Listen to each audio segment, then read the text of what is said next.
motherfuckers know the deal. I got that game of the year, game of the year, game of the year, game of the year, of the year, yeah. What is good, everybody? Welcome to the final episode of 2023's Game of the Year podcast series for VGU.TV. Thank y'all for riding with us this far. And now let's put a nice, pretty bow on this as we talk about the last few categories here. I am Emmett Watkins Jr., also known as DJ Spun61. And today I am joined by the entire cast of VGU.TV, starting with Braden Webb. How you doing? I think it's hilarious. Well, first of all, I'm excited to be here. I mean, thank you for having me. But Yeah, no problem. it's Thank y'all for funny having me. Shit.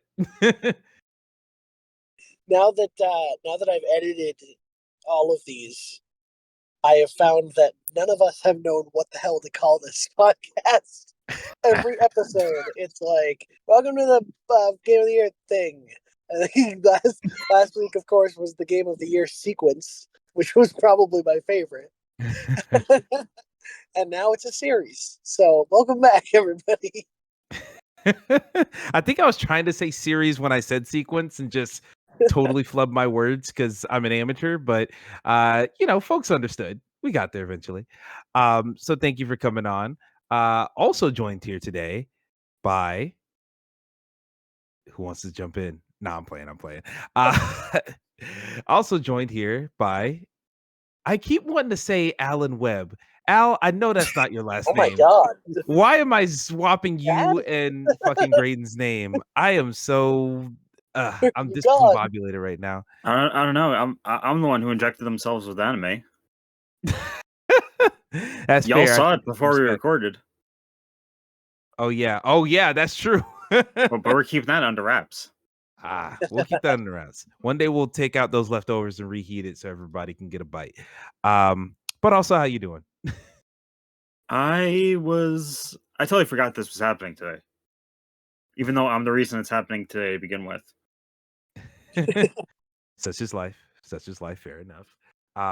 It's all right. As long as we all get here, I mean, hey, doesn't matter what our expectations are as long as it falls into place. Just like Josh Miller. How you doing, Josh? You know, of all the intros you've done, Emmett, I would rank this maybe the best 7 out of 10. Oh, shit. You set him up for a segue in your own intro. Ooh, that was incredible. That was incredible. I don't know how I feel about this being a 7 out of 10 intro, but I will take the lump. That is incredible because speaking of falling right into place, that does lead me into segueing. One quick note about this episode here. For Game of the Year, this episode, we actually have 3 categories this time. We originally did have 4. But considering that one of these categories came off as a bit redundant, talking about some games that we've already shown some love to in previous categories, we decided to go ahead and cut the category, but we are going to give y'all the pleasure of at least seeing what that category was and seeing what those games were. So I'll just quickly read it out and then we'll mosey on over to the rest of the categories here. The category in question is best 7 out of 10 game. Top 3 not amazing, but worth checking out games. Those nominees were Dead Island 2, Star Trek Resurgence, Immortals of Avium, Mortal Kombat 1, Hellboy Web of Weird, Cocoon, RoboCop, Rogue City, Venba, and Starfield. Very crazy mix of games here. Not all of them I feel like are 7 out of 10s, but we're not even going to argue about it because those are the games that we wanted to shed a little bit of light on, and now the light has been shed. So let's push them out the spotlight. It's a little hodgepodge of our feelings on these games. Like, we're not picking any, but we're just like, you know what? We all contributed something to this list, and they weren't perfect games, but they were fun. Indeed. So there's our little, quick thing for them. But to get on with the rest of the show, we do have some other games on here. And those other categories that we're actually going to be talking about include Best Debut, Best Moment, and the Big Kahuna Game of the Year. But before we get to that one, let's go ahead and start with the first one, Best Debut title. top 3 new installments in a series, no sequels allowed. The nominees are Hi-Fi Rush, Cassette Beast, Cocoon, Dordon, Planet of Lana, Bramble, the Mountain King, Immortals of Avium, Jusant, Under the Waves, Venba, and I'm adding this right now as I talk, Turbo Overkill, because I'll be damned if that is left off of here. So that's where we're at on this category. First things first, y'all know how we play. Let's all pick our top 2. This is a kind of shorter list. Let's pick our top 2 that we're really gonna ride or die for on here. So Al, if I can ask you first, what are your top 2 on this that you're really gonna want to ride or die for? They cannot be they cannot be entirely different, or they're very two different. They're two very different games. Jusant and Turbo Overkill. Ooh, okay. I like the boldness. Jusant and Turbo Overkill. Crazy. Someone's gonna stand with me on Turbo Overkill, but I really appreciate this. All right. Josh, I'm gonna go ahead and switch to you. What are your top 2 on here? I would say put me down for Hi-Fi Rush and Bramble the Mountain King. Ooh, okay. We got a race going. I like it. From there, let me go ahead and move on over to Graydon. What you got on here? This is tough because this is like all my little indie darlings. I'm not still muted, right? Nope, you're good. Oh, okay. Sorry, everyone. I'm driving, and so I'm like in the. That's why I sound funny today. Let's see. If you hear sirens, you know why. I will be parked in about 5 minutes. I'm just pushing. So All I good. would also throw my sword behind Bramble because I adore it. And honestly, Planet of Lana. Wow. Okay. We got a 5er here. Oh boy. Okay. With that, it seems like the games that are not getting anybody behind them right now are Cassette Beast, Cocoon, Dordon, Immortals of Avium, Under the Waves, and Venba. Emmett, which ones are you picking? Oh shit, I forgot. I forgot I exist on this show. Turbo Overkill, I'm definitely gonna ride for. And beyond that, geez Louise. There's 2 of them on here that I would kind of want to stand behind. But I've only really played one of them. So I'm gonna do Jusant as my other one. Jusant and Turbo Overkill are my 2 that I would ride for. Now both of which have already been picked, but that's where I'm at. Can I make a proposition? Let me at. So I believe that my boy Josh Miller has played both of these games. I think that we have talked about them already in these. Well, the one I'm pushing for, we have not talked for exactly about. But what could I do to get you to drop Hi-Fi Rush for Planet of Lana? Ooh. Simply because Hi-Fi Rush has had its due in other categories. And I think you liked Planet of Lana, if I have that right. I definitely liked it more than Hi-Fi Rush. So you know what? Sure. Put that down. Oh, shit! So Hi-Fi is getting wiped? Well, okay, so, I mean, I think so, but really, you really enjoyed it more than Hi-Fi Rush? Because we haven't really talked about it. Say your truth. No, like Planet of Lana, I think it's more of my speed. I think overall it's not as impressive as Hi-Fi Rush is. I learned with Planet of Lana that there are elements of those kind of games, the same ones like Limbo and whatnot, where so many of the puzzles seem to revolve around getting from a low spot to a high spot, and it's always done pretty similarly. Yeah. Usually moving just a big heavy thing towards one side of the screen to the other, and some of that gets a little grating for me.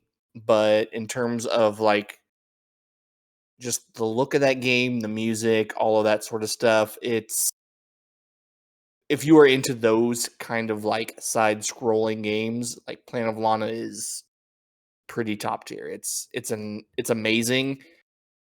I just think like in the grand scheme of things, Hi-Fi Rush probably had a better debut, and we'll probably see another one of those based on just the general consensus of that game. But yeah, I would be down for going behind Planet of Lana over Hi-Fi Rush. Huh. It's hard. I mean, I agree with everything there that was said. I think it was a Before I let you finish, I'm gonna yeah. go ahead and just say, Cassette Beast, Cocoon, Dordan, Immortals of Avium, Under the Waves, Venba. We're gonna go ahead and wipe those from the ledger. So, continue, but I wanted to make sure it's known that those are gone. um, yeah. I've crap. Oh, Planet of Lana was one of my most anticipated games for a long time, and it definitely delivered. It was fantastic. With Hi-Fi Rush, I love it, and it was a surprise. Like I didn't know anything about it, and then I loved it. Um, it's hard because I don't know with best debut if we're looking at things that may get sequels, or do would we want to be picking things that like seem like more of a standalone type of thing. So I do agree Hi-Fi Rush will probably definitely get a sequel, but it's kind of the same reason I wasn't voting for something like oh now they're gone. All the games anyway. All the other games. I mean, I also Yeah. like getting behind Planet of Lana just because it's like a smaller indie team as opposed to Hi-Fi Rush. Mhm. So I would kind of like to reward that as well. Yeah, I like that. I like that a lot. Mhm. Okay. I'll say the idea of a best debut, I mean, I kind of read it as a best first impression, and a first impression kind of implies other impressions after it. So whether or not you're expecting a sequel to come out of it, I think it's just like, what is the best game that only had this game to impress you? It didn't have like a whole back catalog of a franchise to, to get you interested. Just this first shot, what did it do? And whether or not Planet Alana gets a sequel, if y'all really think that one hits harder than Hi-Fi Rush, then I think that's the one that y'all should go for. Yeah, I like that. I think that's So, are we doing it? I gotta highlight it. Let's do it. All right. RIP to the Hi-Fi Rush. So that leaves us with Planet of Lana, Bramble the Mountain King, Jusant, and Turbo Overkill. I I hate to Oh talk again, boy. but may I? Feel free. Go off. I have no argument, and I'll just leave it with this. I have no argument against locking in Turbo Overkill. Like, you don't have to feel a need to fight for it in my camp.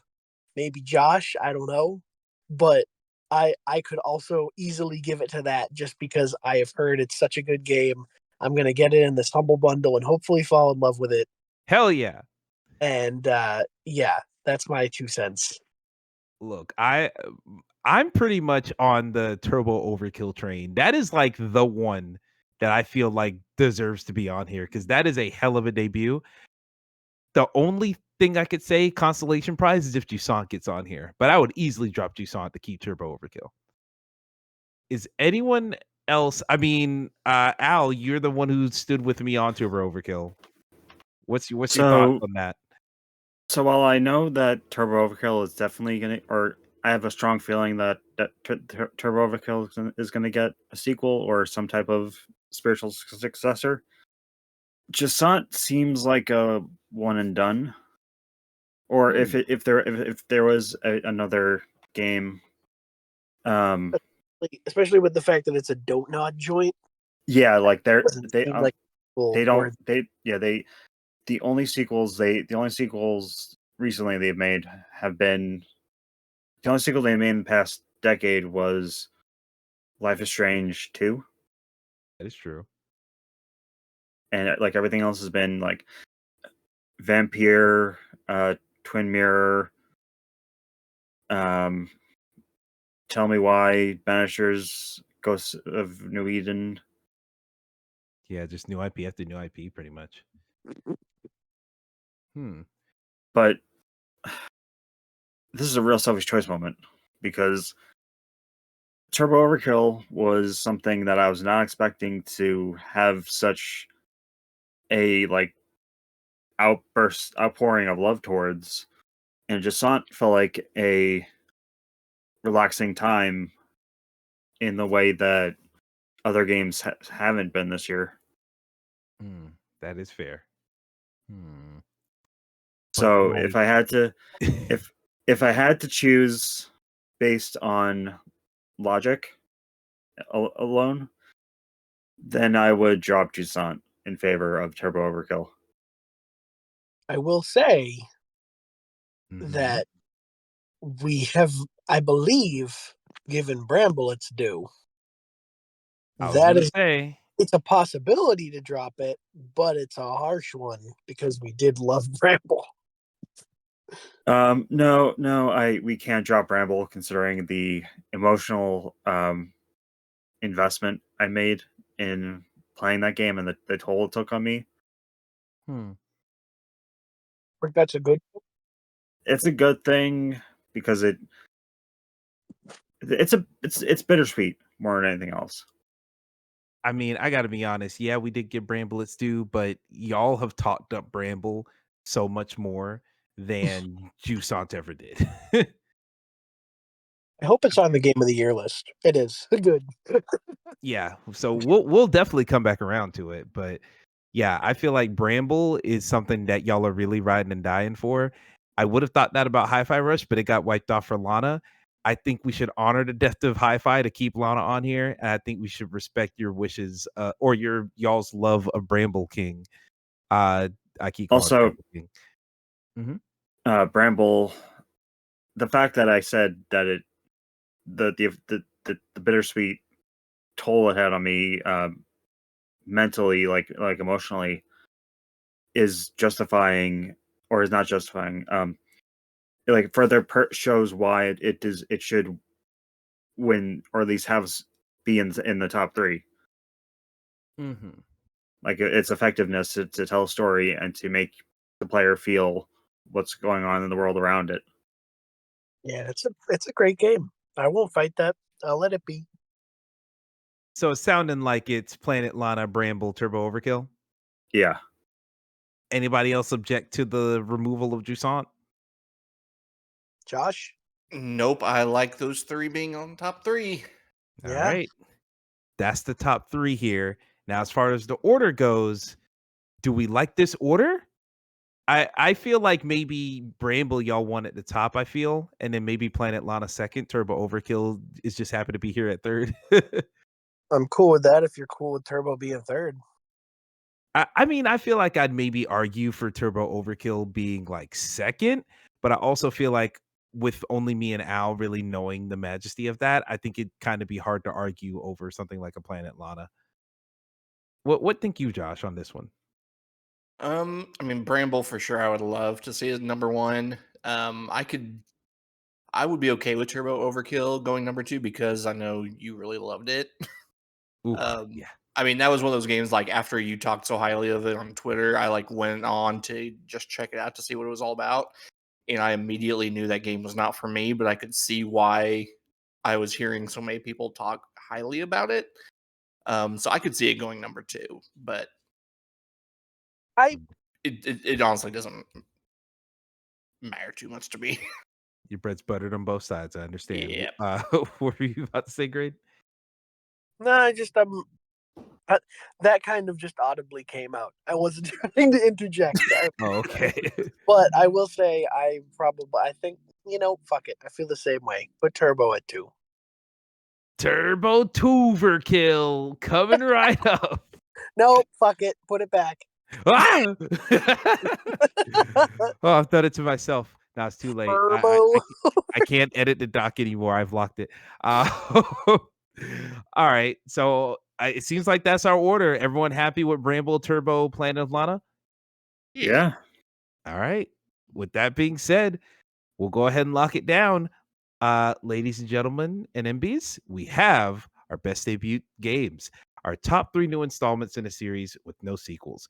The winners are Planet of Lana, Turbo Overkill, and the grand prize winner, a Bramble, the Mountain King. Hell yeah, everybody. Turbo Overkill. Getting some shouts. I love it. I love it. All right, now let's get into the big kahuna. Or not the big kahuna, but like this is gonna be a big ass category. We got a lot to talk about. Best moment sponsored by Immortality, parentheses spoilers, top 3 memorable scenes of the year. Your nominees are, we're gonna talk very vaguely with these titles, so just prepare for that and we'll get into them. Yeah, we need to put a spoiler that there might be some spoilers Yeah. in this. I'll say this. There's going to be a lot of spoiler warning. Expect to have some games spoiled during this conversation. I'll try to talk a little vaguely, but some of these titles, some of them are going to, you'll know. Some of them, even if you don't know, you might figure it out. So just be aware. Spoiler zone from here on out until this segment's over. You'll see some timestamps in the description or something like that.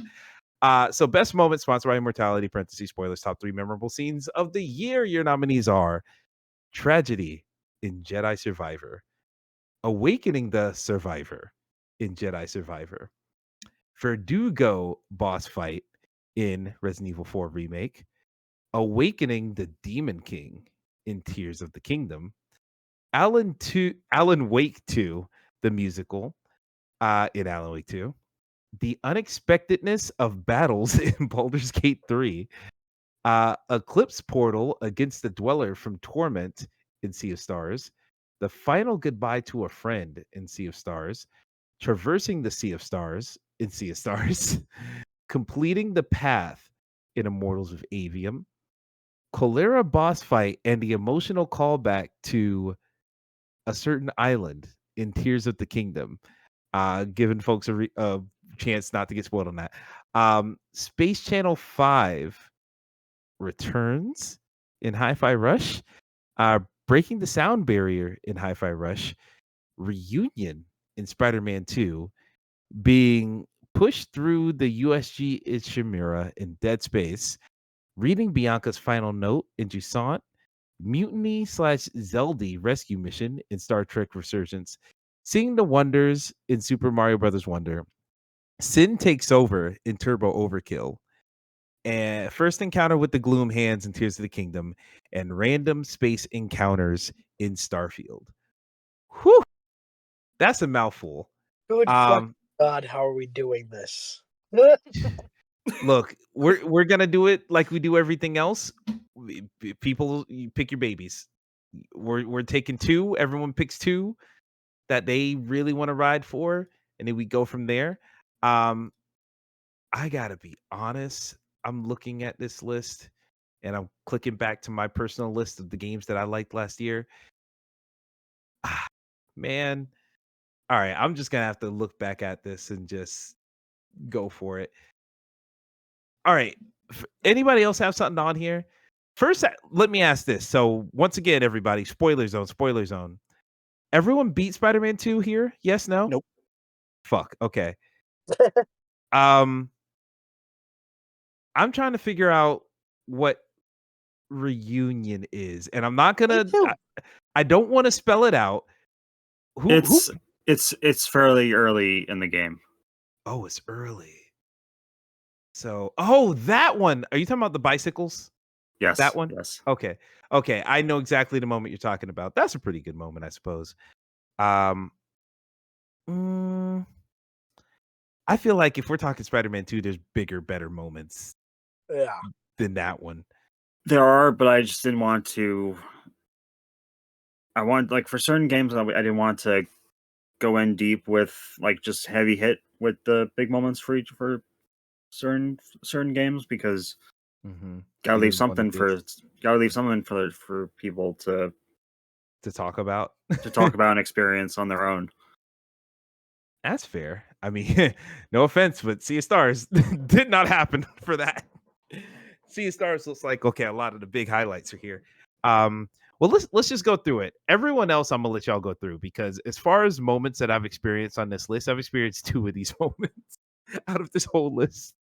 So, at this time, I'll start with you, Graydon. Um, out of this list, is there anything that's really tickling your fancy? Um, this is such a huge list. It This is. is this is crazy. Try and keep it to 2. If we really are having trouble, we'll keep it to 3, and then we'll come back around and cut one from everyone. Ugh. I mean, I'm Can I gonna. go ahead and take some off?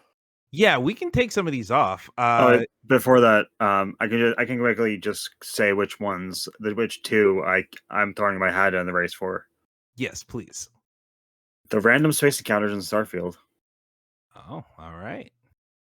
Okay, and got Kogera boss fight, and the emotional callback to that. Are we? Am I allowed to spoil this part? that. I mean, look, it's a spoiler zone. People have been Oh warned. no! At least the callback, like what it's calling back to. Oh, that certain island. It's to your discretion, but people understand this is the spoiler zone. Okay. Yeah, Kogera boss fight and the emotional callback to Dragon Roost Island. Okay. All right then. Well, I got both of those highlighted, so we know not to kill any of those. Does anyone else have 2 that they will really want to stand up for before we start cutting some of these? I'm kind of cool with like starting to cut them, and then I think I'll see it better then. I say let's cut them. Starting with one of the only moments I've experienced. I think we can cut Spider-Man 2.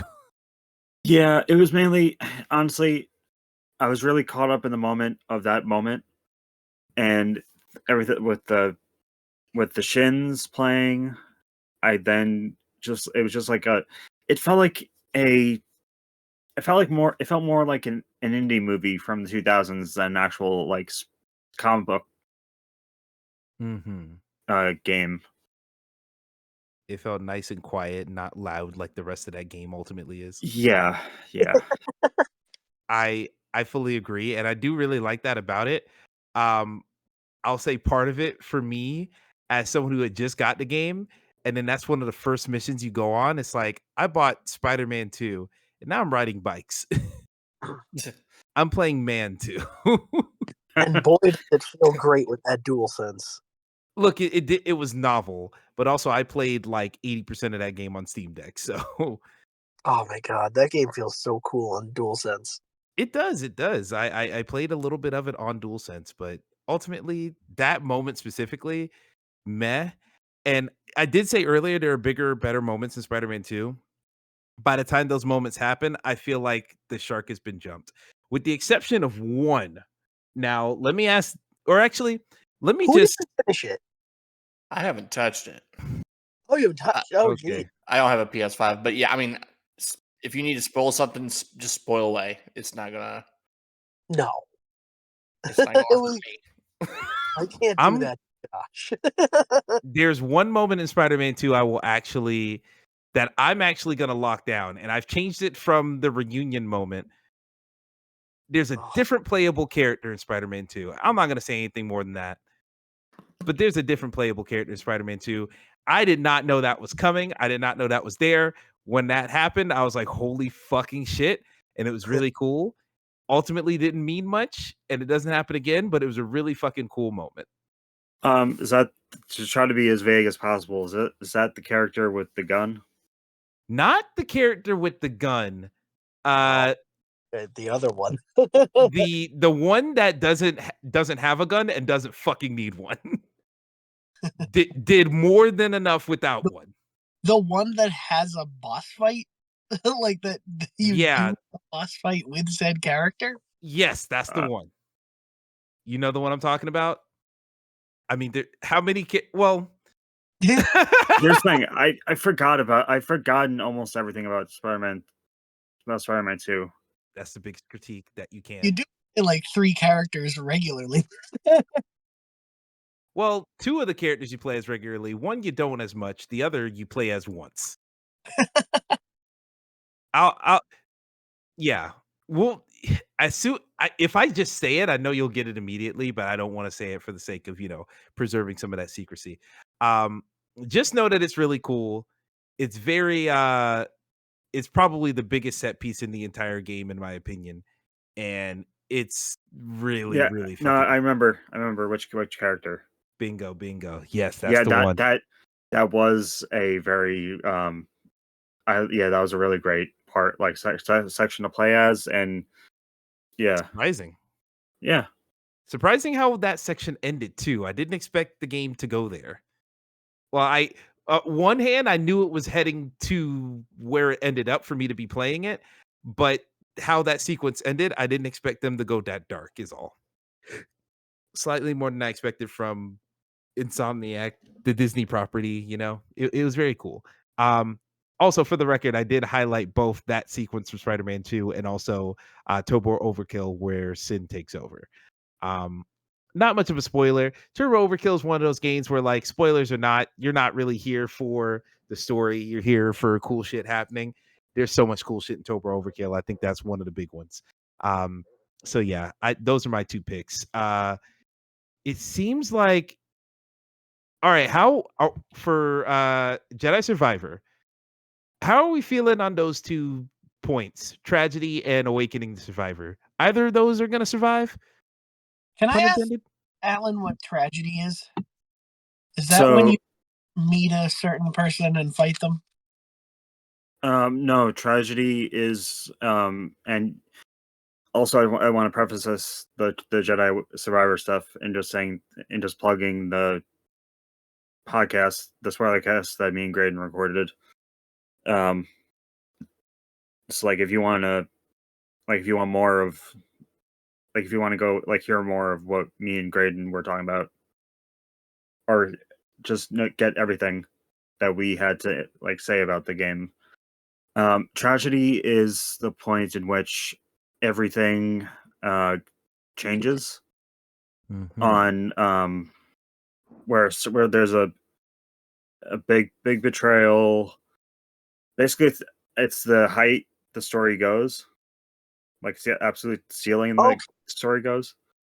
all right. So yeah, around that time, somebody dies, and we get A character does not is there who doesn't have to be there because it just makes no sense. right, and then there's Oh an god, escape. I'm going back to that recording session in my head and just how angry I was. Oh no. I would say that part is bigger than Awakening the Survivor, and I might throw my hat behind it.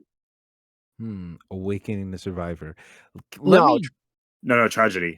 Oh, so Tragedy instead of Awakening the Survivor. yeah, like, are we good to get rid of Awakening the Survivor? I mean, Josh, did you play Jedi? No, I have not. All right. In that case, it's in y'all's hands since y'all played it. Y'all want to get rid of Awakening? Because I didn't Uh, touch Jedi. yeah, I'm fine with that. All right. Deleting it. Real quick though, the survivor that you awaken, just a shot in the dark. It's a character from a film, isn't it? No.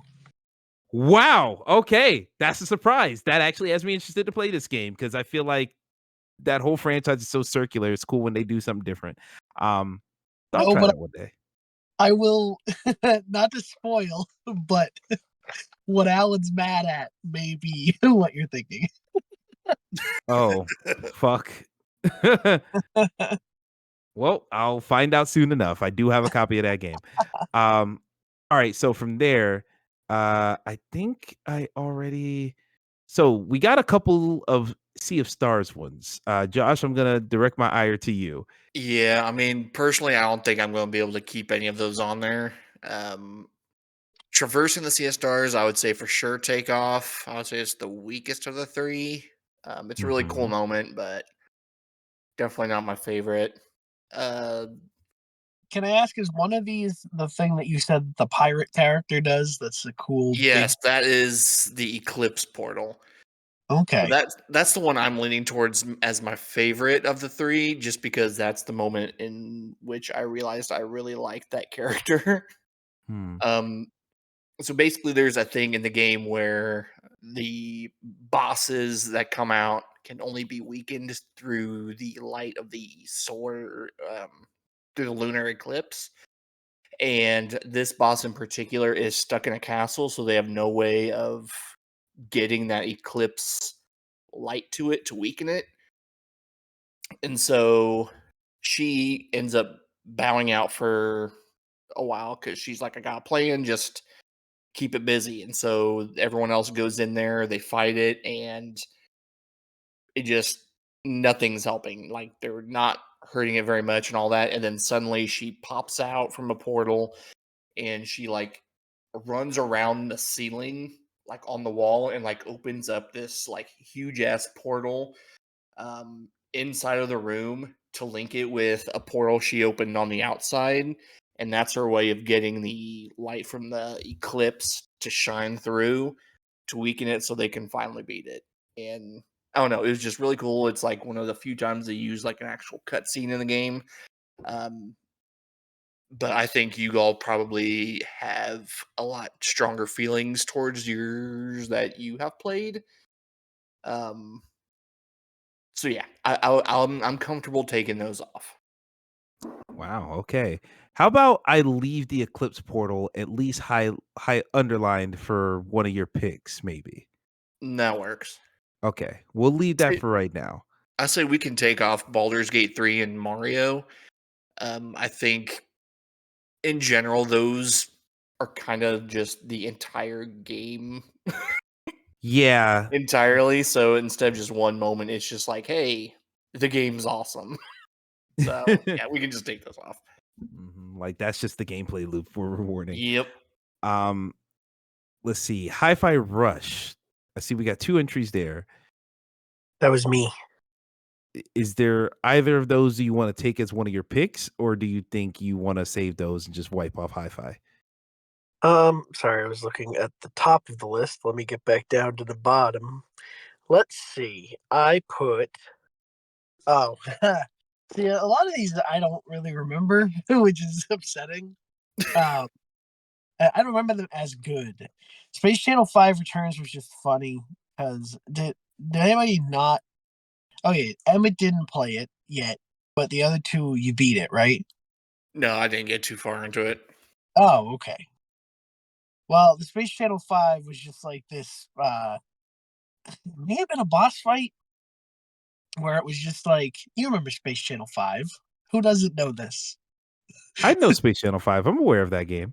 Okay, so it was just one of those like call and response type of dance battle moments, and it just kind of it was super random to shake up the rhythm combat formula to do that for a moment, and I thought that was fun. So we can get rid of that. Breaking the sound barrier though is kind of like the big culmination of everything near the end. It's a really like it's kind of the main reason that I love the cast so much and really pushed for them as the best ensemble. And like it's just they all kind of come together and you know have a moment together, and it's really a beautiful thing. But yeah, I mean it's hard because with moments like they all they we all have our own emotions tied to these moments and why we like them and stuff. And if Josh is big enough to get rid of Sea of Stars stuff, I can get rid of these hi-fi ones, knowing that they're not like these groundbreaking events that everyone will remember from a game, which I think like with the Jedi Survivor, for example, I think tragedy really is. I think that whole scene is like an epic part of that game. So Hi-Fi Rush, you can get rid of them. All right. Hi-Fi Rush is gone, and hopefully you don't mind. I highlighted Tragedy Jedi Survivor as one of your picks, maybe. Yes, definitely. Okay, definitely. We got that one. I'm just gonna go ahead and just say Dead Space being pushed through the Ishimura, reading Bianca's final note in Jusant, and the rescue mission in Star Trek Resurgence. I think it's time we just wipe all those away. Doesn't seem like those have a shot. Wow. Yeah. Well, I'm sorry. I'm looking at. I had a weird internet thing, and so I'm looking at a screenshot and trying to find where your ones you're talking about. Resurgence. That one, Mhm. Alan will probably agree with me, was really a cool. Like that's another one of those things where, like that whole game, you're playing as two different characters with their own lives that have to do with the events at hand. And this mission was kind of like, all right, you're playing two sides of the same coin at once. And it was just a really cool telltale type of moment. And that was a really, really cool mission. Like that whole thing, I just loved it. I remember when Alan got to it, they were like, that is, I agree, that's a great time. But Yeah, because I just want to just say my piece about that. Like it nailed the Star Trek like the Star Trek plot structure of like a storyline of an episode or even a film, and cutting back and forth to different characters, and like the way that, like if say it's like DS9 or TNG, and there's a scene where Cisco is in a different, like, if there's like I'll use the Visitor as an example. He or Cisco is like it's actually the closest thing I can use as an example. Cisco is bouncing between, or is seemingly bouncing between like dimensions and stuff, Mhm. and his son Jake is, or only appears, is the only one who sees him. And spoilers for an episode of Star Trek that's nearly 30 years old, but the Fuck, whole I was plot of about to watch it. No, I'm kidding. the whole plot is basically Jake is, or Cisco is basically an anchor that Jake won't let go, and he ends up telling grown up Jake, played by Tony Todd, I might add, Mm. Hell yeah. Gotta love that. tells his father to dodge the discharge from the warp core, and it just, like, it's hard to describe, but just the immunity with the captain.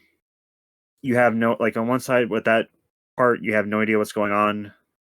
Like, you have no idea if you're about to get sent to the brig, or uncover something, like just being real uneasy about what's going on. And then with the other plot, you're like, on one hand you're trying to find out what's going on, on the other hand you're trying not to die. Mhm. And it's basically just, as Grain said, same story, one story going on, two different points that are affecting said story, and are in the same set, like the same stretch of space. Okay. yeah, That's and it pretty. just it bounces between them in a cool way. But um, again, I'm not gonna. It's no, but no one else really played the game. I'm not gonna fight more. But I really do think that it's a hidden gem of last year. Mm. Okay. Fair enough. Fair enough. Um, I'm gonna go ahead and fall on my own sword and take off the Tobro overkill moment. I think it's really cool. I think that entire game is really cool in like a very flat, the entire game's worth playing way rather than specific moments. So I'm gonna just take that one off because similar to what we talked about with like the Baldur's Gate 3 thing, like the whole game is cool. Like really, if I was to shout out anything, it would be moments of gameplay more than anything else. So I'll take that off. Do we want to take off? Okay, so Immortals of Avium is Oh not my- highlighted. You want to keep that one? I do really like that moment. I remember after it, I thought it was really cool. I like a lot about Immortals of Avium.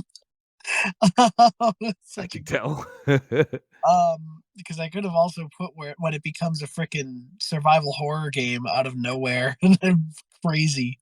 But completing the path was just cool because it was like first person parkour, and it's just this trial that you have to do to really become an immortal. And there's just like it's just like a big gauntlet, like a Mirror's Edge thing, and I had a lot of fun with it. But I don't know.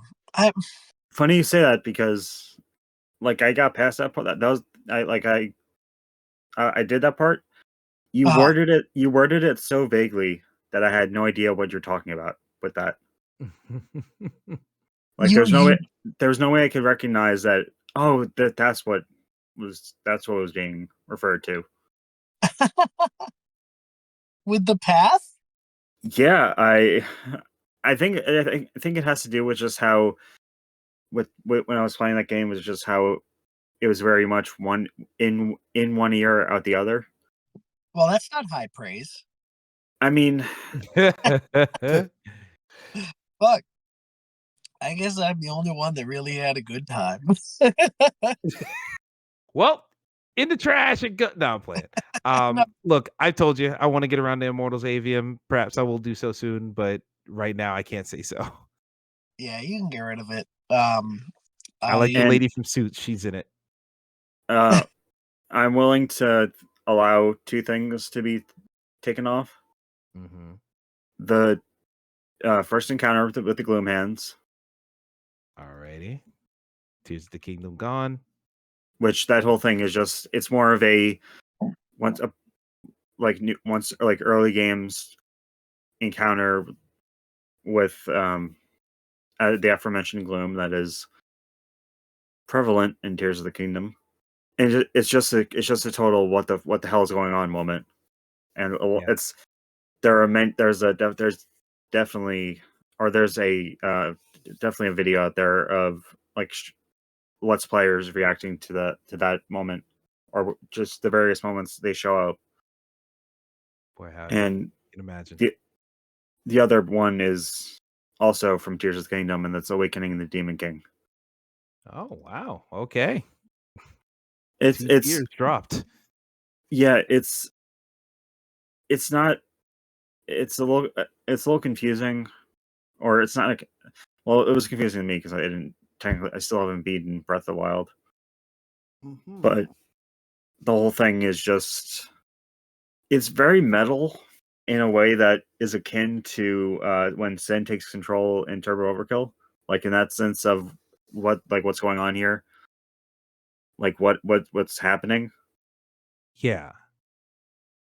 So Huh. Okay. I respect that. And we do still have at least one Tears of the Kingdom moment on here. So yeah, perhaps he'll still get its due. The last two that haven't been underlined or highlighted or anything, the Verdugo boss fight from Resident Evil 4 Remake and Alan Wake 2 the musical. I know the musical section of Alan Wake 2. Haven't seen it, but I am aware enough of what it is. The boss fight in Resident Evil 4, is that just the final boss fight? no. Which one is this? So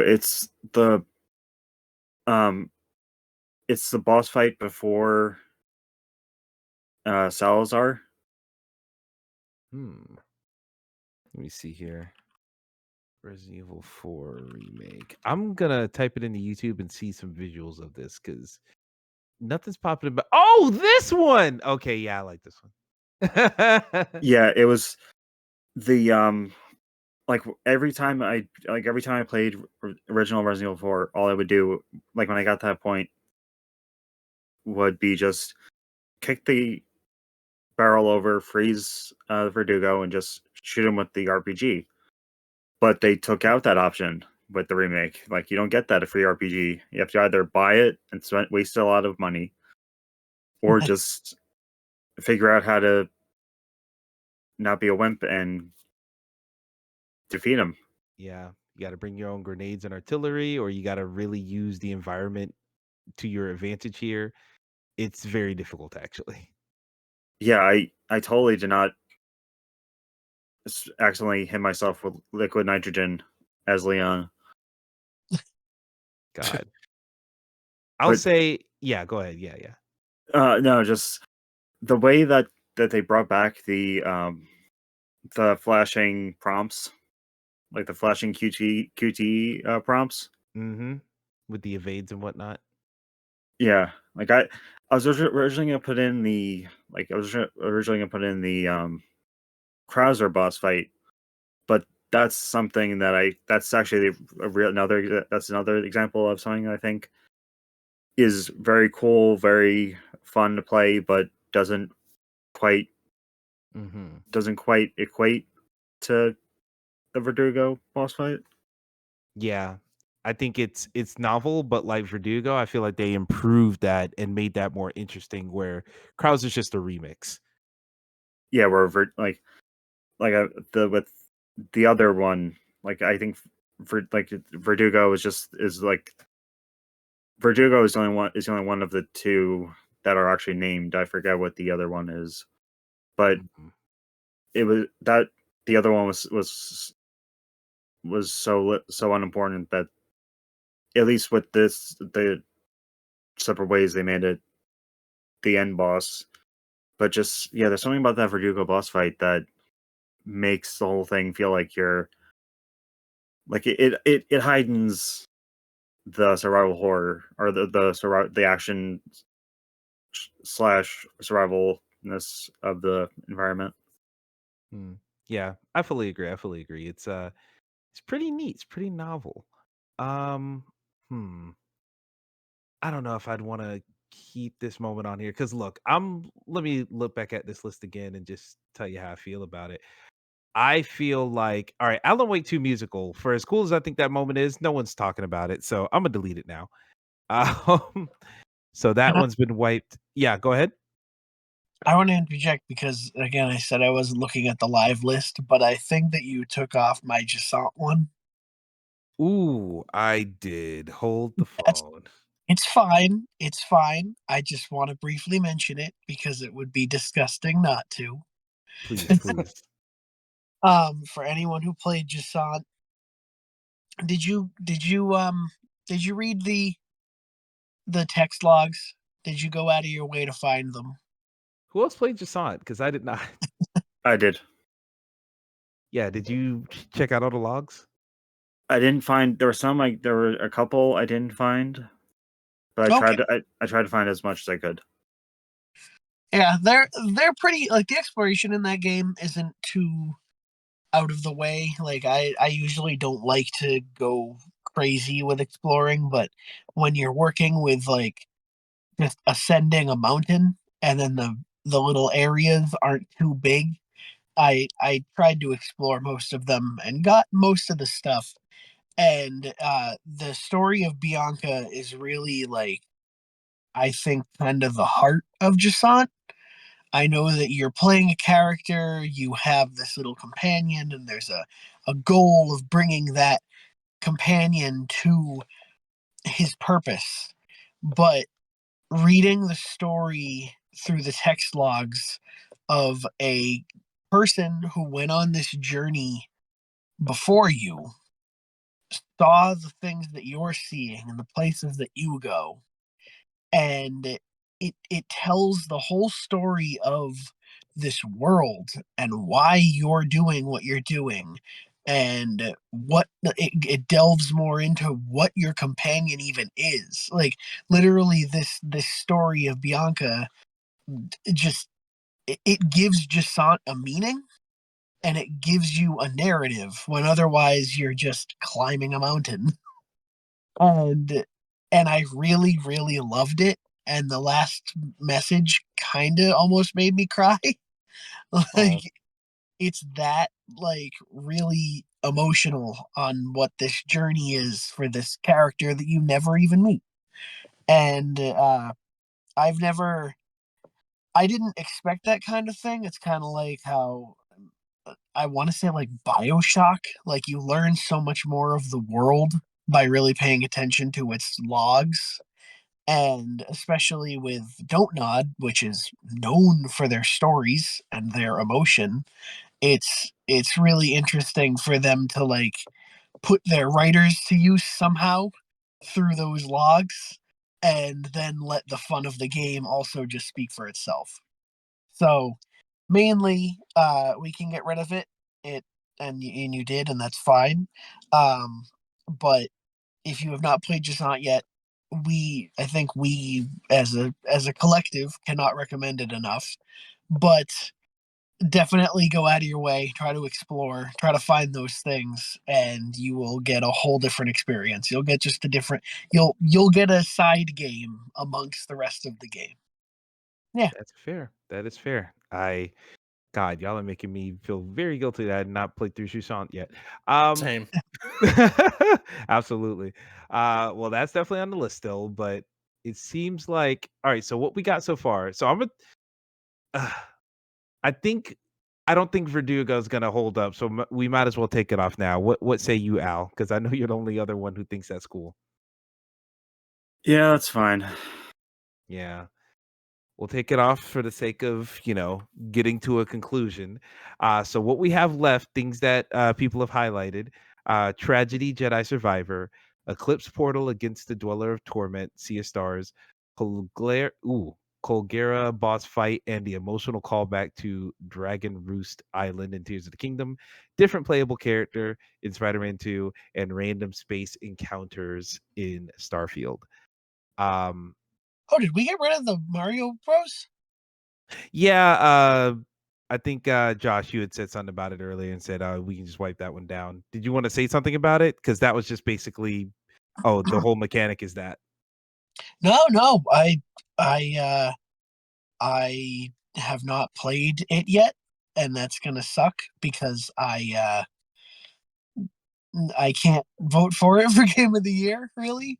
But it I was just surprised that it was gone, but that's fine. Yeah, I mean, it's not even. It's more so that it's not those moments are bad. It's that the moments are the game. In the same way where every combat encounter in Baldur's Gate 3 was on here, that's just combat. Um, and honestly, there's one more on here I would argue that same thing for. Hmm. Yeah. Um, Al, we need to have a talk about Starfield. Is there a specific moment you want to shout out? Because I feel like the random space encounters, which is cool, and I am aware of that mechanic, I feel like Um, that's just the game. so well, I originally had it. I originally had it as a specific, isolated set of encounters, like Mhm. that has a bit of a like a thread to it, rather than random space encounters as I changed it to. It was originally just the Valentine encounters. Mm, okay. So the Valentine what is a ship that you encounter. You have the possibility of encountering, and it's sending out a distress signal. But rather than just like a generic distress signal, it's sending out a space shanty. Space Shanty. And when I say that the songs that are being played has burrowed deep into my brain, I am understating it. It's a big earworm. Yeah. Oh boy. Someone actually took all the song, like took the collect, like, because they're like minute long each, and edited it into a like cinematic style. And the big thing I'm not mentioning that I'm going to mention now, it's Mm. the captain of the Valentine is Nathan Evans, Hmm.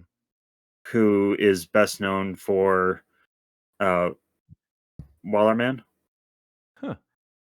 like that the sea shanty song that everyone and their mother has heard. Oh, that. Yeah, and Yep, there you go.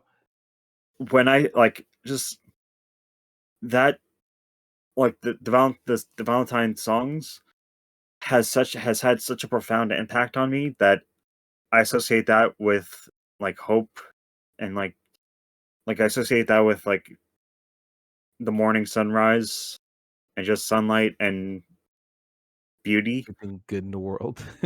Yeah, it's just just discovering that has made me has actually improved my mental health. So that's why I chose that rather than most of the other ones I put on this list. Whew, okay. So maybe I'll replace it with the Valentine rather than just random space Yeah, encounters. All right. yeah, that'd be a uh, better one. And I highly suggest looking up the Valentine cinematic version on YouTube because Hmm. it's truly extraordinary. Interesting. All right. In that case, all right. So Valentine's on here. We got to take something off. I already told Well, you to take off the Sea of Stars one. okay. Then we'll take off Sea of Stars. But now we still got 4. Okay, so I'm willing to take off uh, the Colgara boss fight because Wow. no, it's a tie to Wind Waker. Oh, okay. Dragon Roost Island was where the Rito um like area in Wind Waker, and the Colgara boss fight happens in the Rito stage quest. Mm-hmm. And Okay. said emotional callback is both the moments I chose were music ones, and the callback is the Colgara boss fight music is a variation of the Jaggeroos Island theme. Huh. All right. Well, I mean, that's a cool moment, but I think that moment is very much so, tangled up in nostalgia for Yeah, older fan Zeldas. service. Yeah, fan service, absolutely. I want to ask Alan about in another episode you had said that you had a moment that was tied to the environment, I think.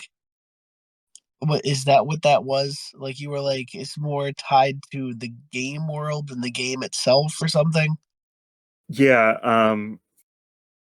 this was this is one of this I made originally it was on the list as ascending the sky temple, making the ascent, because it's a whole puzzle type thing of its own. Okay. And even that, if I could just simply say the Rito, if I was able to nominate that entire quest line, going from the Wind Temple to or ascending to the Wind Temple, getting to the Wind Temple, Colgara, and all that, I would, but that'd be kind of overdoing it. That'd be the extreme stretching of a moment. Like my favorite moment is a quarter of the game. Yeah. I feel that sometimes. I feel that. Well, hey, Well, we have our 3 then, don't we? yeah, despite all that conversation, we took off Legend of Zelda one. So our 3 that we have right now is Tragedy Jedi Survivor, Surprise Playable Character in Spider-Man 2, and the Valentine in Starfield. I gotta be honest, y'all. I like that order. I like that one of them we can't even say. Like leave it, but it's just so funny. Oh, I'll people know. 2 of them we can't because the Jedi Survivor one. If you mention what that is, it spoils so much. Is that like the ending of the game, or is that like the No, beginning that motivates? it starts the 3rd act. Yeah, Oh shit! it's the end. It's the end of Act 2. The end of an era. Yeah. Ooh, I don't know what that means. Ah! Okay, I gotta see what's up. See, So the fucked up thing is, yeah, go ahead. ironically, that way you reacted was the way I reacted to that moment playing out in its entirety. Oh boy.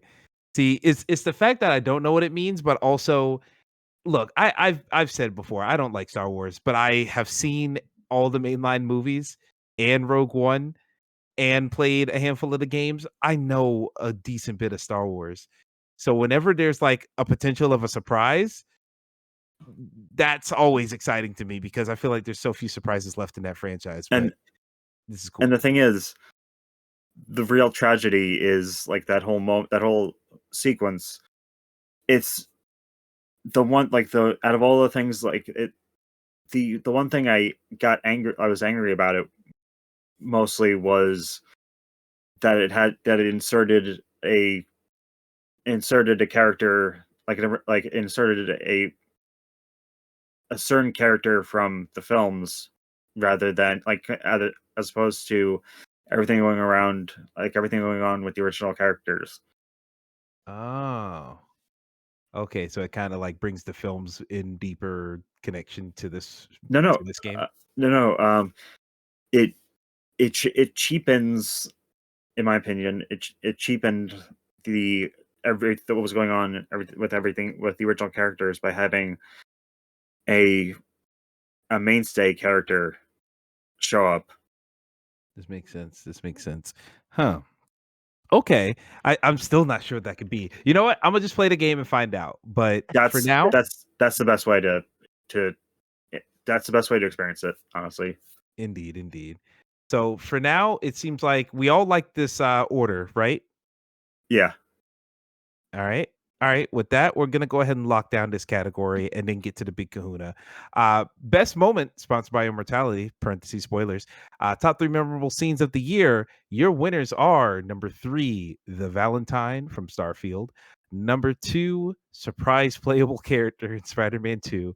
And number 1, tragedy in Jedi Survivor. Very, very interesting.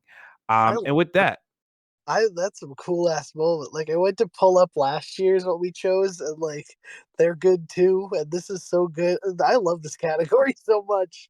oh yeah, it's great. It's great. It is a good one. I can't wait to play through Jedi Survivor to see what the hell anyone's talking about. And also some of the other ones that we swiped away, but still gonna be fun. Um, and with that, it is time for the big cherry on top. Game of the year. The top 5 best games of the year. We're gonna come to a top 5 consensus. We're gonna rank them, and then we're gonna put a bow on it, everybody. So get ready, hold on to your butts, and anything else that you may need to hold on to for the sake of your own safety. All right, game of the year. Your nominees are No, I didn't add that. I wouldn't do that to y'all. I'm not gonna put Wanted Dead on here. That would be hilarious, though. All right, for real though, your nominees are Resident Evil 4 Remake, Legend of Zelda: Tears of the Kingdom, Bramble: The Mountain King, Pikmin 4, Sea of Stars, Hi-Fi Rush, Spider-Man 2, Super Mario Brothers Wonder, Alan Wake 2, and Turbo Overkill. Now, before I start the discussion, everyone has all of their picks on here, correct? I want to make sure there Yeah. wasn't a last minute thing someone wanted to add. Yeah, I think so. I can't really think of anything Yeah. else. Hey, I was trying to look at my list and trying to see if there was anything I wanted to add, but I'm pretty much content with everything on there. So with that being said, we're whittling this down to 5. I'll say right now, because I think this is more of a, if we were doing a top 10, this would be on here. We're not doing a top 10. So I'm just gonna take it as soon as I put it on. Topro Overkill, love you, but you're not gonna last here. Wow. Actually, We how can take many? we can take Pikmin 4 off. Yeah, let's take Pikmin 4 first. Before I jump on a grenade for no reason, let me preserve my life for a moment. So Pikmin 4 is gone. Sea of Stars Really? Sea of Stars? taken out. Okay. You don't think that's like number 5? Because I'm thinking Turbo Overkill or Sea of Stars is like number 5 potential. I could see another number 5 that I would be willing to give up. Ooh, in place of Sea of Stars? Yeah, Really? I'm betting it's Bramble. they would be Bramble. Yeah, All right. I think I'm gonna highlight Bramble as one of the locks. Bramble's number one there. Ooh. Ooh. All Hold on. right. Hold Let's on. wait. I'm looking at. I'm not. I gotta move over to the updated list because I'm not seeing one that I fucking want on this list. Oh, are Hold on. you on VGU.TV, the No, Game of the Year winners doc? I had some stupid internet problems, so I screenshotted them. So I was just looking at screenshots. All right, here we go. Yeah, can I come out of nowhere with one? Please, I'll add it at the bottom. Jedi Survivor. You I was know kind of what? wondering why that wasn't on there. I'm Yeah, really it glad felt it- weird. Vintage George Lucas. That's Just kind of Survivor out of why. nowhere. I mean, honestly, that's kind of why I stopped and said, "Does everyone have every game on here?" Because there was no Jedi Survivor. Yeah, I think it's. I have had time to think on Jedi Survivor, and it may have been one of my. It was absolutely one of my favorite experiences of the year. Yeah, I love that game. Boy, howdy. So I'm happy there now. All right, so Jedi Survivor's on here. Now let's take it up. Now I'm playing. We'll wait. Um, okay, so maybe we should do the everyone pick their 2 picks to speed this along somewhat. Hmm. I'll say my picks. Here's the thing. I love Spider-Man 2. I don't feel good about it being Game of the Year. I think that gameplay is some of the best gameplay ever. I think everything else about that game is rushed. Hmm. The story and the characters just screams rushed. And based off of some of the Insomniac leaks that came out later, it definitely was rushed. So like I just don't want to reward that as much. Though I did underline Turbo Overkill as one of my 2s. I low key Um, want Alan Wake 2, just because I think that barely any of us played it, and we haven't talked about it much. you think we should delete Alan Wake? It just feels like it's on here because it was high profile, but do we really care that much? I don't care yet. I know as soon as I play it, that's going to be one of those in the same way where I watched Poor Things recently because I was like, man, Poor Things is going to be my fucking favorite movie of all time. And then it wasn't. I think the opposite is going to happen with Alan Wake 2. I think I'm going to be very excited for that, play it, and then I'm going to like actually fall in love with it because Control did that by surprise. But now I expect it from Remedy. So I'm gonna take away Alan Wake 2 because you're right. We have not given much conversation to that at all. I think the You fact okay that with it's on that, here is a Alan? little wild. Yeah, I'm okay with that, but I will say this, Emmett. Yes. Alan Wake 2 is basically Across the Spider-Verse, but with Remedy's entire, like, with all their main heavy hits. So I have homework to do, is what I'm hearing.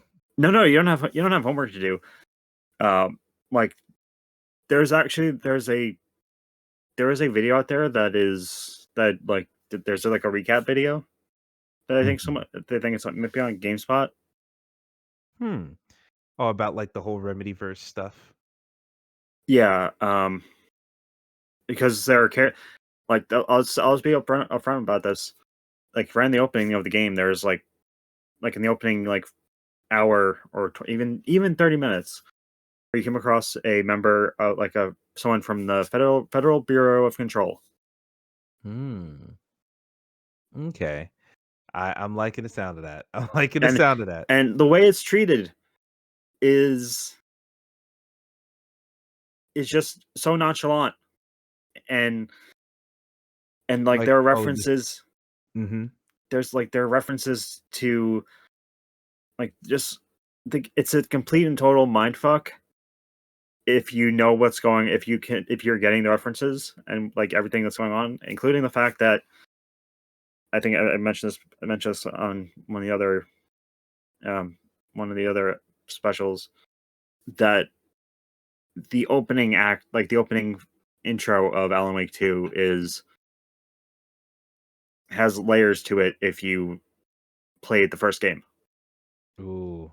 See, I played not only Control, but also the first game. And I want to play the DLC for Control and the first game. And I want to play Quantum Break. And I want to play Alan Wake 1 and 2, but I think I'm just going to wait for the remakes. But this is why I say I have homework. Ooh. Does man return as Mr. Quantum Break? Does he return? Iceman? Yeah. Well, it's hard I'll to say say. this.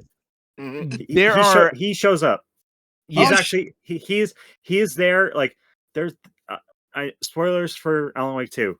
These are like before the first boss fight. Oh, Jeez. okay. Damn, that's early as hell.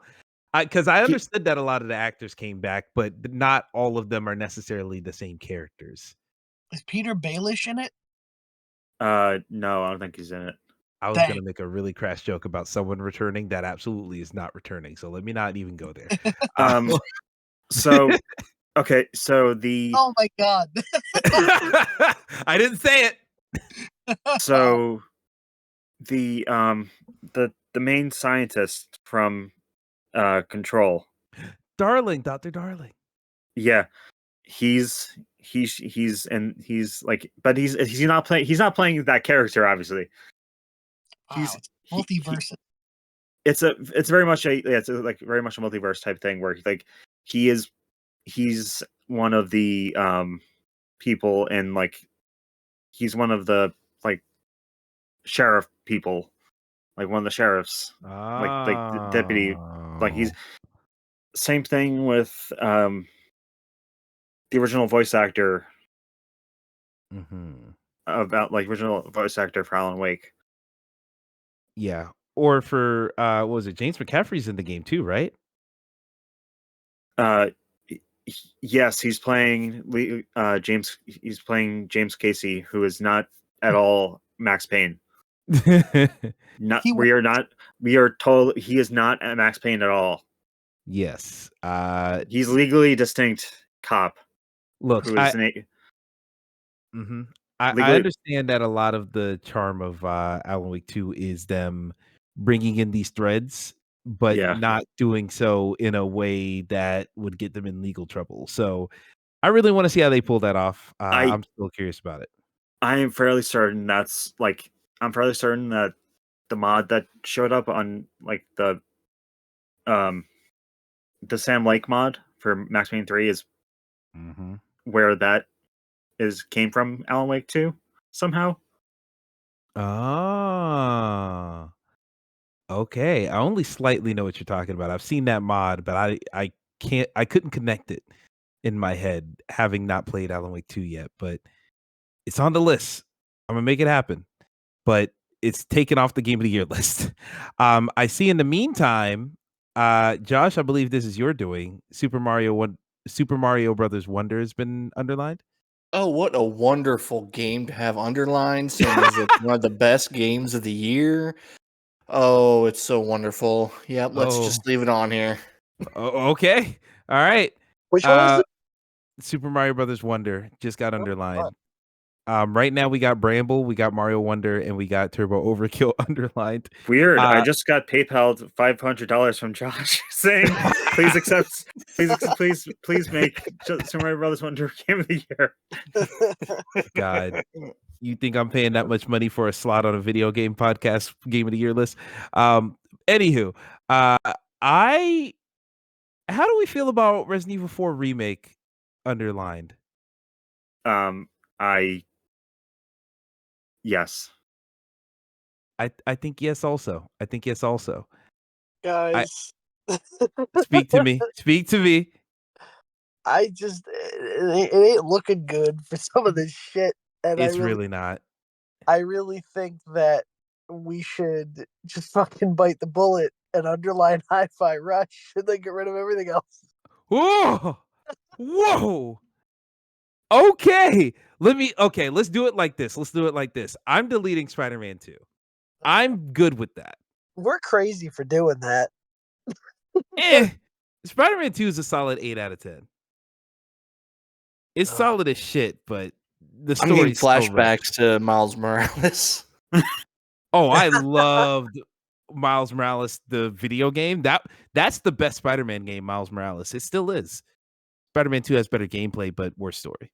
Can I say, and I don't know if I ever made this tweet, but Spider-Man 2 should have been on the level of Arkham City in terms of like Too big, too much stuff to do. yeah, like having too much stuff to do. Like I Okay, wanted more so- shit. I said this before, and I'll say it again. Like, because at least Graydon and Josh can attest this, because they saw the messages. Like they saw what I would like, how I was just fawning over the side quests. Mm-hmm. Like the as I mentioned, the Like the dog? the robotic dog Yeah. quest, like side quests. That is a good quest. Like the side quests, I feel like I had more fun with the side quests than I did with the entire game, or with the main plot. But I also remember Emmett not liking the jazz side Oh, I quest. thought that jazz fucking quest was corny as hell. And from what I looked up, the fucking like that YMCA type thing that he works for. Yeah, Feast. Yeah, not. I don't think it's Feast. It's like his college, like the college missions. I don't give a fuck. I didn't even do them. I was like, "What the fuck is this? Gives me nothing."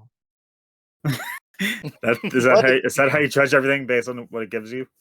Kind of. Like, I'm sorry if this is spoiling it, but there's like 2 side quests that have like extra villains, and then everything else is just main plot that has a few villains.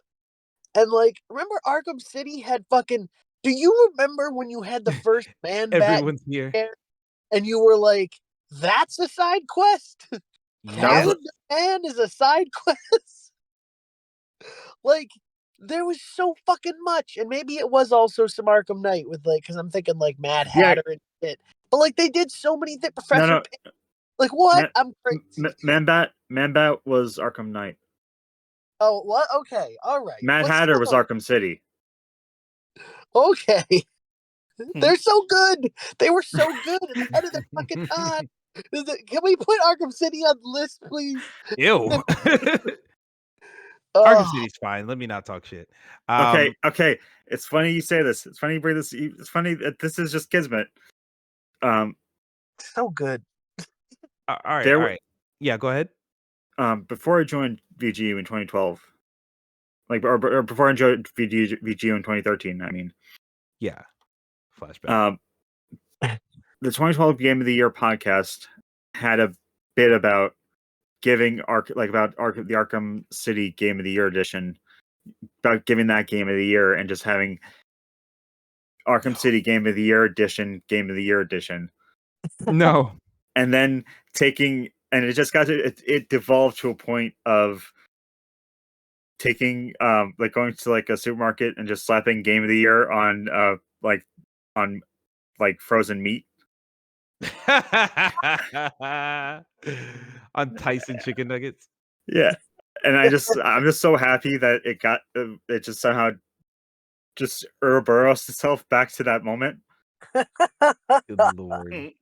How have we gotten here? All right. Let's game that should win Game of the Year every year. That's all I'm saying. look. The Arkham games are a little overrated, but we're steering the track back on course. What? How are we friends? Get me off this ride. I only said a little. I didn't say they're bad. People talk about those games like they're the second coming of Christ, and I'm like, man, Arkham games walked so Spider-Man could run, and that's inarguable. That's absolutely true. But Spider-Man is fucking running, and Batman was fucking walking. But it's not running onto the Game of the Year list. It ain't. It really ain't. I can't even fight that. But I wouldn't have put the Batman games on any of the Batman games on here either. So that's kind of Ugh. where I'm at. That's me though. I'm weird. Hi. You know what? We'll put Gotham and City Imposters on here. That can get Game of the Year. Oh my god. Anywho, let's steer the car back on the track. Right now we got Legend of Zelda unhighlighted, Sea of Stars not highlighted, Hi-Fi Rush unhighlighted, Jedi Survivor unhighlighted.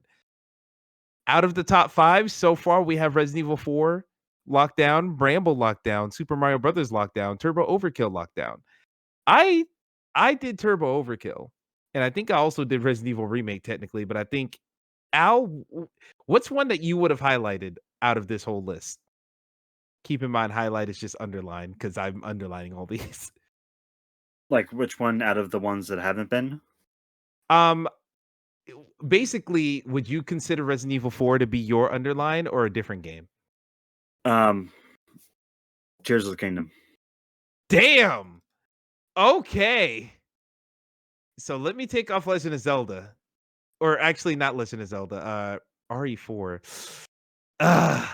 You know what? Nah, I'm gonna do it. I'm gonna drop Turbo Overkill because I know what's happening. I'm dropping Turbo Overkill to make room for Resident Evil 4. That's my pick. I think Josh, you already picked Super Mario. Graydon, did you lock down Bramble? I think I just put Bramble because I felt like that was the one everyone liked. God. This is fucking god. Oh, Jesus Christ. Basically, Graydon picked between Hi-Fi or Jedi. Well, because honestly, because Remember how last year we were so civil about this whole thing? Oh yeah, we're fucking We were just like throwing. we just all agreed that Elden Ring gets number 1. We're not even there yet. We're trying to get 5. Jesus. there's too many good games. That's the problem here. I'm like, I That can't. absolutely I'm is the fighting problem. myself. I feel like I'm fighting myself, not even you guys. Man. Jesus Christ. Bramble has to be there. It's Bramble innovative. is there. It's It's in the unlike anything contract. I've ever seen before. That's why he's the GOAT. The goat. The GOAT. Oh my god. All right, let's see here. Oh God. So it's Hi-Fi versus Jedi. Ooh, I like that. That's a headline. I'm spitting bars over here. I think. Fuck! Somebody help me. Why is it me? I'll give you time to think while I point out the fact that Jeff Grubb, the way he has his facial hair set up, kind of looks like Destiny, and that's fucking me up. I just saw a picture of him at PAX. I'm like, holy fuck. Oh, jump scare. Yeah, I saw that too. God bless him. Oh boy. Well, it's getting hot. He'll probably shave. All right. So Jedi versus Hi-Fi. Look, I can stand with you on Hi-Fi more than I can stand with you on Jedi. Where if Jedi is anything like Fallen Order was an adequate game with no sauce. Everything I hear about Survivor is that it has the sauce and it's still competent in the exact same way, maybe even more so. Hi-Fi Rush is immediately interesting to me, and I'm riding that. Jedi Fallen Order is on my list of favorite games of all time. Jedi Survivor was not on the list. You know what? I'm not going to get too mad at you about Jedi Fallen Order because people say the same mid shit that I say about Fallen Order. They say that about Horizon, and that's my baby, so I'll give it to you. Oh, Horizon's on my list too. But you know All what right. else is on the? You know what is on the list? Hi-Fi Rush. We'll lock it in. Oh fuck! That was quick. Hi-Fi Rush it is. Oh man. So I'll take off Turbo Overkill. Like I said earlier, I'm sacrificing. I'm sorry, Josh, but I'm taking off Sea of Stars. Nope, understandable. It's like we're all shooting at shots. Yeah, we're all losing a fucking finger in this torture chamber just so we can find the key. Oh God, can I spoil Saw 6? Please, I'm not watching that shit. I was thinking about it the other day because it was so good. There's like a plot twist to it. I think it's 6, maybe it's 5. It's so good. There's like spoilers for Saw 6 or 5. But Jesus. the crux of it is that there's like 5 of them, right, in like one of those houses, and they like have to work together through multiple traps. And like 2 of them get to the end, and they're supposed to like, give blood to this mechanism. And they realize that they could have gotten through every other trap if they had worked together. But Oh. instead, in every trap, they sacrificed one of them. And then they have to like give so much blood when they could have just like pricked their finger each of them or something. Oh And my God. what a cool plot to it. Why am I talking about this? It's midnight. I was gonna say, are you relaying that this game of the year discussion is gonna go like that? I guess so. This is like Saw 6. Jesus. I don't have that much blood to give. I gotta be up in like fucking 5 hours. Jeez. Yeah, Yeah. let's do this. We got this. All right, so I've taken off Jedi Survivor. I'm sorry to say, but I have done so. What we have left, yes. Just 4 words. Mm-hmm. Resident Rick- Evil 4 remake. Rick the Door Bramble the Technician. Mountain King. Rick the Tour Technician. Oh, Oh my poor God. Rick. Rest in Rick. I thought that was an Andy the Janitor ending type of thing. Anywho, Game of the Year so far, our nominees are Resident Evil 4 Remake, Legend of Zelda Tears of the Kingdom, Bramble the Mountain King, Hi-Fi Rush, and Super Mario Brothers Wonder. What's number 1? Is it Bramble? Oh my God. Are you gonna Yes. Whew! really? That would be so awesome. Really. Bramble's number 1, y'all? What did Yes. Josh say? I said this would be awesome if it was. It's not my number 1, but I would love to see a game like Bramble get number 1 for us. We have given an indie game of the year like 4 out of 5 ones we've done. I mean, if it's look, I feel like y'all feel strongly about Bramble the Mountain King. Resident Evil 4, out of this list, Resident Evil 4 is my number 1. But I feel like the biggest excitement in this group is Bramble, maybe followed by Hi-Fi. And then Zelda I see after that, Resident Evil 4, I see at number 4, and Mario Brothers Wonder. Unless I know Josh, you love it, but like I don't know. I think feel it's like that's number 5. Swap Wonder with Tears, and you've got a list. Swap Wonder with Tears. So Wonder at number 2? No, at 3. Okay. All right, so let's do this. So Yeah, let's put these in order because I'm Yeah, I don't know where we're at now. spacing that in my head was difficult. So Wonder is number 3. We thinking Bramble at 1. Okay. All right, I'm seeing the vision. Damn, I just made Super Mario Brothers not 3 anymore. All right, so Bramble 1. What's number 2? Is it Zelda or Resident Evil? Because I think that's where we're at. Or Hi-Fi. I think it's at Hi-Fi, but I don't want to be in charge here. All right, here's what we'll do. Everyone who wants Hi-Fi Rush number 2, say aye. Aye. All right. Resident Evil 4 Remake number 2, say aye. Aye. Okay. Oh, watch them do this. Watch them do this. Zelda number 2, say aye. Aye. Oh. Wow. Mario Brothers Wonder number 2, say aye. Wow. Really? It's that good? It's really good. It's a 4-way tie for second. All right. Let's do it like this.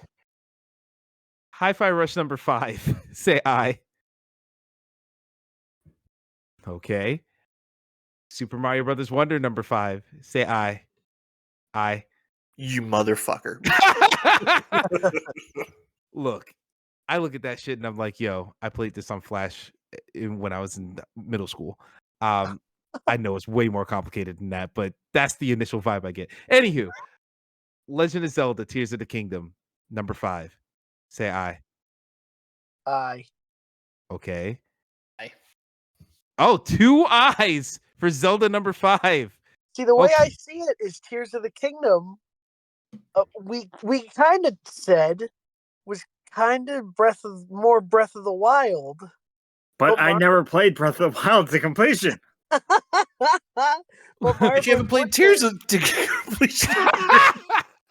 Okay, fair point. Fair point. I think because of that. Okay, put Tears of the Kingdom at number 5.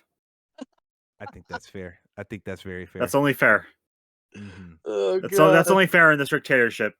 All right. Well, we got both slices of bread in place. Now let's figure out where we're trying to put the meat, the cheese, and the sauce. All right. So Bramble's at top, Zelda's on bottom.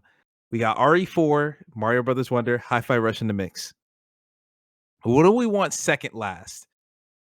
Hey, Resident Emmett, Evil you 4 know how remake. you said Mario was a game you played on like Flash in high school? You know what I know game what's I coming. actually did play in high school? I know what's coming. Ugh. He's like, Fucking "Eat shit." RE4, I bet. RE4.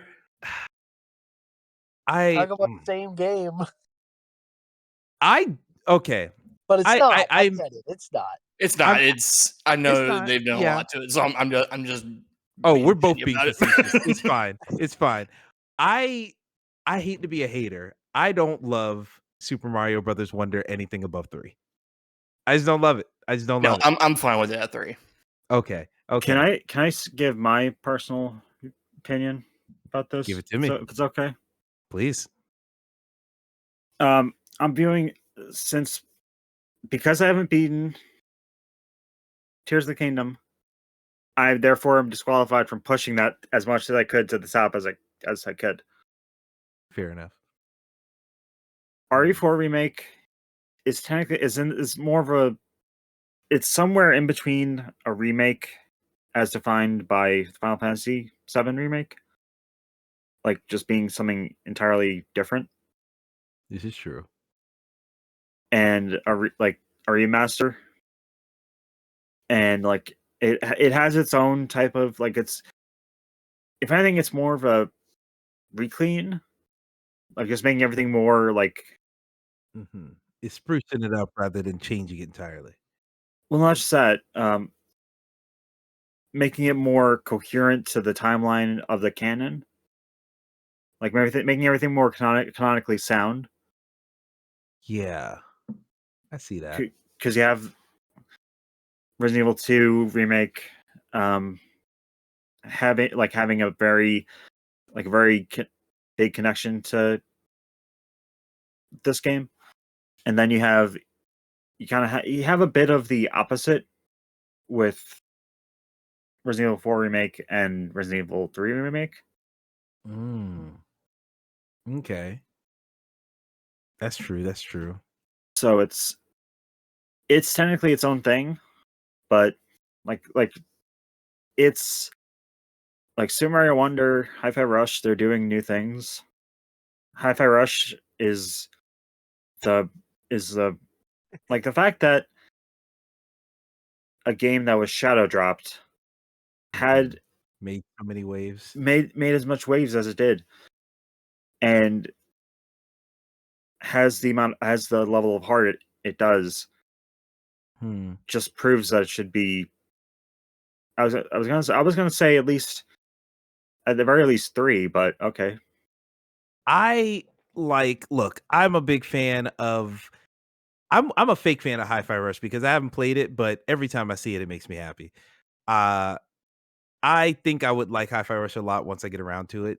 So I feel comfortable putting it at number 2 and swapping it with Resident Evil. I really fucking love Resident Evil 4 Remake. I will concede that it is not the most original. It is the least original thing on here potentially. That's where I was heading, or that's what I was trying to say, because I'm pretty sure that Resident Evil 4 Remake is the only game on this list that I've beaten at least 3 times. Yeah. It's that, and also Resident Evil 4 Remake, because it is a remake of one of the most influential games of all time. It is probably the most derivative game on this list. Just by way of it being that. Still a great game, still a game I love, but meh. I just want to say, I really think because sometimes I play game or I will do these awards and I'll shit on a game and then I'll play it and I'll be like, well, where the hell was I? I was wrong. I think maybe not enough to justify it, but I think that you will go and play Hi-Fi Rush and understand why we say second place, and you Yeah, will not be Yeah. mad about it. I think Like, I everything I've heard about the game, everyone said it's a PS3 ass game. That's my aesthetic. I need to try it. yeah, would love it. I'd even say like there's the things that it does. It definitely is more like it feels fresher than a PS3 game, but like it's just it does. I understand what you mean with that vibe, but it's totally yeah, maybe it's not better than RE4 to you in the end, but you'll be like, "Oh, all right. Yeah, I see. It's a second game of the year worthy game." Mhm. If you could have them tie, you would. Yes, indeed. If there wasn't a big Italian plumber in the way, yeah, I'd have them right next to each Mamma mia. other. I was just actually thinking about the starting area.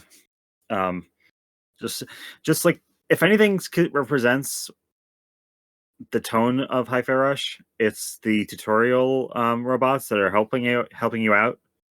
Like Yes.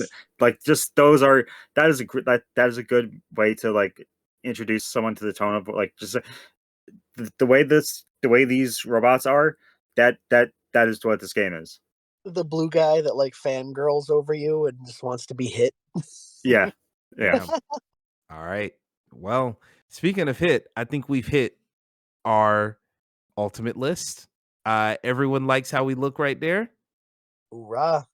Yeah. Hmm. All right. With that being said, the big kahuna has been slayed. Kahuna's like a fish, but like, isn't it already dead and you eat it? I don't know. Anywho, game The of the big kahuna has been crowned. The big kahuna has been crowned indeed. Thank you very much. Game of the year, VGU.TV's best games of the year. Our top 5 goes as follows. Number 5, Legend of Zelda, Tears of the Kingdom. Number 4, Resident Evil 4 remake. All right, it's cute that it's number 4. I like that. Number 3, Super Mario Brothers Wonder. Number 2, Hi-Fi Rush. And number 1, in a shocking turn of events, Bramble, the Mountain King. The king. The king has come. Let me stop before I get stuck in an accent for several years. That's an Austin Butler reference. Anywho, yeah, we hit the end. Holy shit. That did take quite a while. I thought it was going to take even longer. So good job for not making this a 4-hour podcast, everyone. Bramble won like every award it was nominated for. It's in like so many categories. It's such a Hey, good game. I mean, king's in the name. Oh, I love it. I love it. I'd play it again if I weren't so scared. It terrifies me. All right, I'm gonna add Bramble the Mountain King to one of my playlists here, so I can see what the hell everyone's talking about. But other than that, You're that's gonna enough feel for my terrible. list. I'm gonna feel terrible for not having played it before we No, did all this no. talking about it. No, you're gonna feel terrible for everyone, like a lot of the characters around you.